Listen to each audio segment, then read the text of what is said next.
Thank you to Skillshare for sponsoring today's video. For years, I have loved playing with motion within my photography work. From my portrait work to my live music work, it is often something that you will see me experimenting with. In today's video, we're going to be exploring a couple of different ways that you can play with motion in your photography, but kind of specifically within studio photography. A lot of my videos on studio photography as of late have been more about the actual lighting setups, and whilst we will be touching on that within this video, I wanted to talk about the techniques that I'm using aside from lighting. So we're going to be looking at a motion blur, we're going to be looking at dragging the shutter, we're going to be looking at frozen motion, and how you achieve all of those different kind of looks within one shoot. So throughout these different looks, we did 3 kind of styling looks, and we did maybe about 5 different looks in terms of like techniques or scenes. And so within the whole shoot, we used 3 different lighting setups, but they were all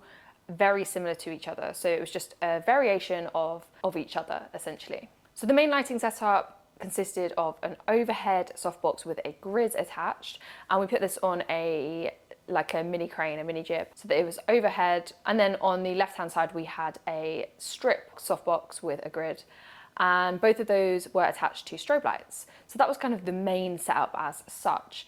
And then for the second setup, we introduced a constant light. We used the Zion X100 Molus, which I have a video coming out about very soon, and we used that to flush colour onto the cove, so it was reflecting that colour off of the white wall. And then for the final setup, we just used natural light coming from the window on the left hand side, and we used that constant light again on the backdrop just to add a little bit of depth, a little bit of something else. And like I said, the lighting setups were important, but the positioning of the lights in this video was probably the least important thing. It's more about how we use these lights as a tool to help enhance the motion within the photos. So the whole theme of this shoot was all about motion. I wanted everything to play into motion, whether it was freezing it or whether it was blurring it, whether it was mixing the two.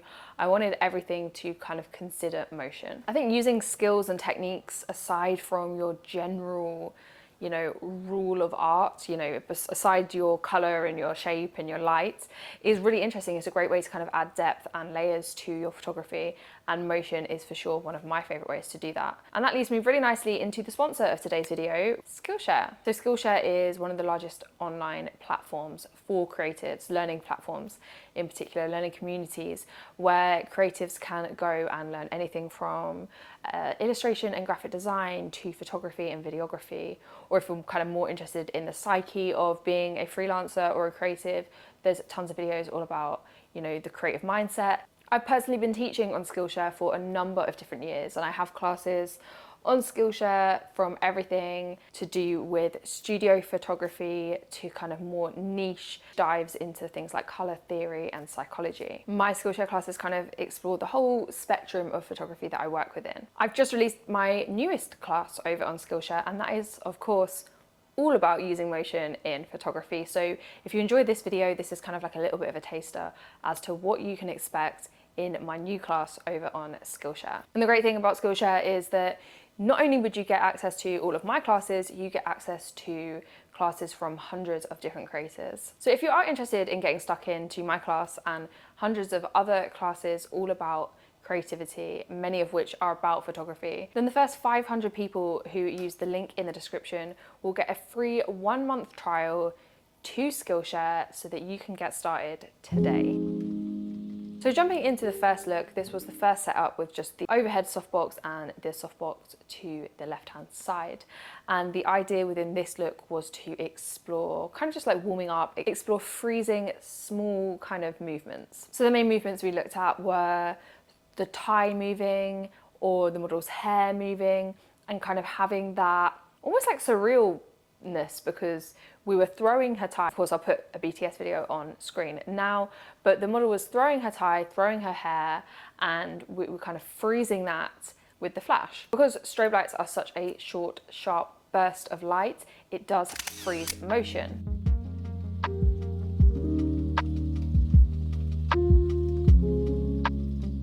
Once we kind of got into the swing of it, we had the lighting set up okay, we decided to try something like a jump.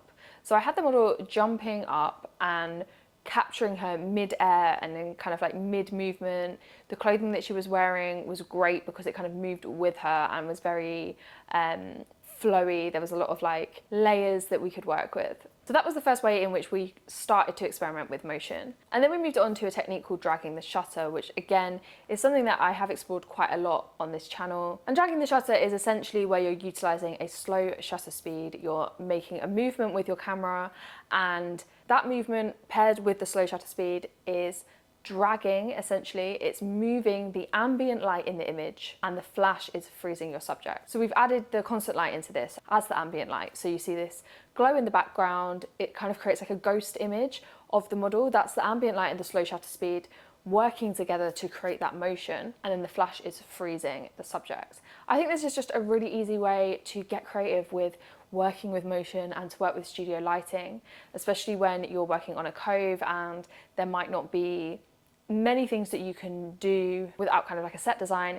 Using light almost as set design is really interesting to me. So for the third concept, we wanted to empty a bag and kind of have all of the items falling out and frozen in mid-air. We used a red light to tie in with the styling on the backdrop, and then we just basically filled the bag with as many different kind of like soft items as we could, and also a couple of tennis balls, because that green popped against the red. It kind of stood out a lot as things were falling. This was a lot of trial and error, just kind of like repeating the process, repeating the speed in which the model was dropping the items and kind of where it was in the bag, because if it was too far forward, it all fell out at one go. If it was too far back, then it was too difficult to kind of push everything out of the bag. And also then experimenting with me in terms of like actually what time I took the photos at. So for this, we used a bit of a faster shutter speed. I was at 1/160 for this. So we still had a bit of ambient light coming in, but the motion was frozen, so we didn't have all of that dragging of the shutter. For the fourth look, we went back to that idea of mixing motion, and I wanted to go with like some sort of motion, like a jump or a run.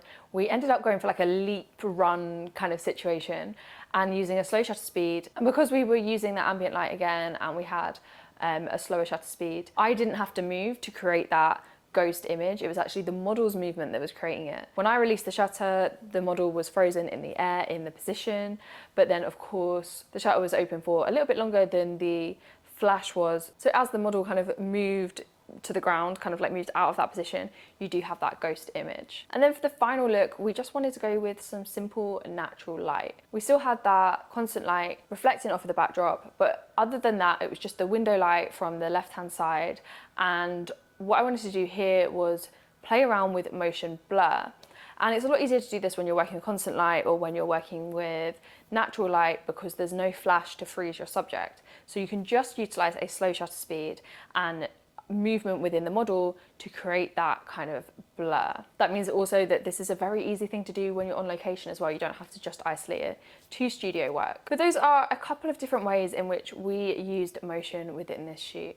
A big thank you to the whole team, who I will link in the description on this shoot. And of course, if you're interested in learning a little bit more about motion and deep diving into it a little bit more, learning about how you can use it in advertising, how you can use it in storytelling, and also kind of to create emotion within your work, then you can access my class, my most recent Skillshare class, all of my others, and all of the classes on Skillshare from other creators using the link in the description. But thank you guys for watching, and I will see you guys in the next one.